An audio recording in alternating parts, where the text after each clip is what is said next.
Do you really know that God is your relative? Do you really know that the world is not yours? If you did, you would have no fear. Are you in knowledge? Has your ignorance gone? One king got annoyed with his son and threw him out.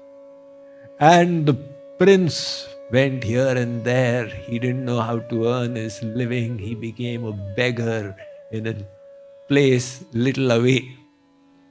But as the king grew old, his ministers advised that you have to groom somebody to be your successor. You may as well call your son back. He sent his ministers to go and get the son.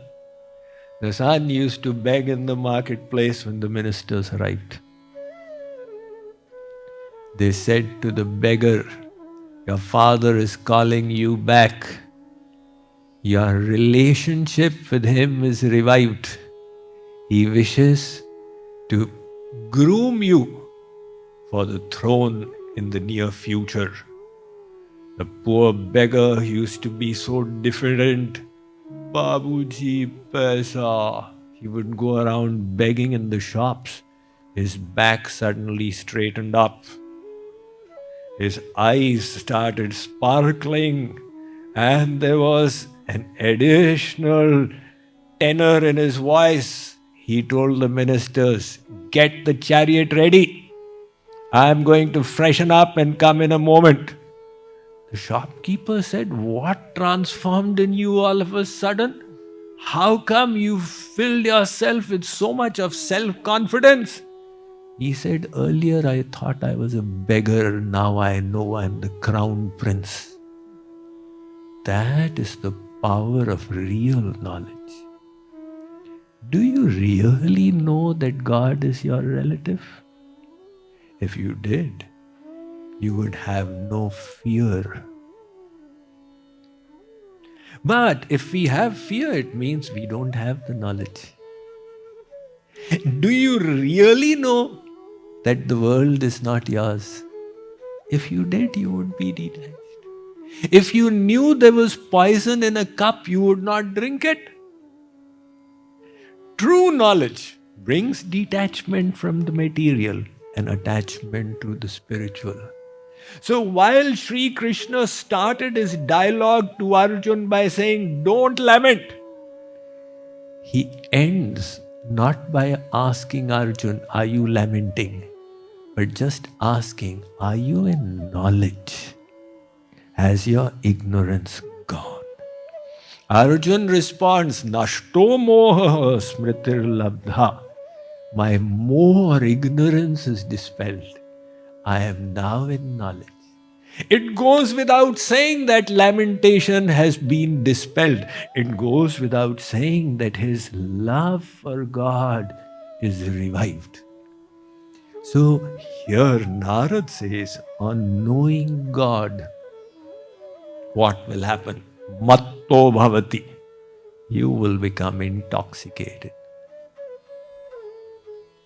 One drunkard came out of the bar, sat in the taxi and said, "Take me to such and such place."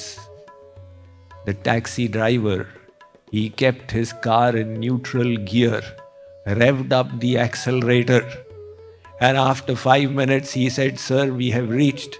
Give me the fare." The drunkard said, "So fast?" "Here it is. But next time don't drive so fast." He got out. He was intoxicated in a worldly inebriant that destroys the intellect. Now, Narad says the divine lover gets intoxicated in bhakti.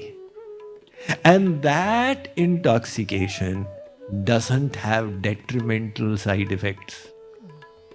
Worldly intoxicants, they could lead to extremely crippling addictions. And then people say, "Oh my God, my life is ruined.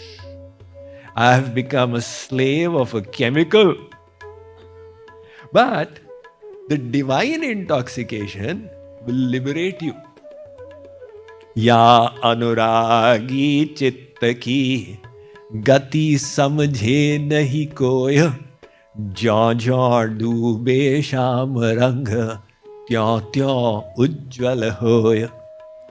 The nature of bhakti is, as your chit, subconscious, is immersed in the colors of Sri Krishna, the dark complexioned God, the more resplendent it becomes.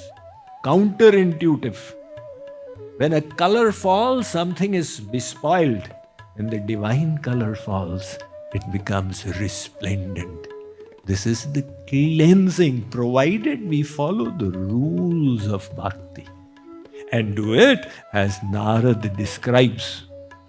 So that kind of intoxication, aisi pila disa ki, Maharaj Ji said, ban jaye tu hamara. Give me such divine bliss, such intoxication that I decide you alone are mine.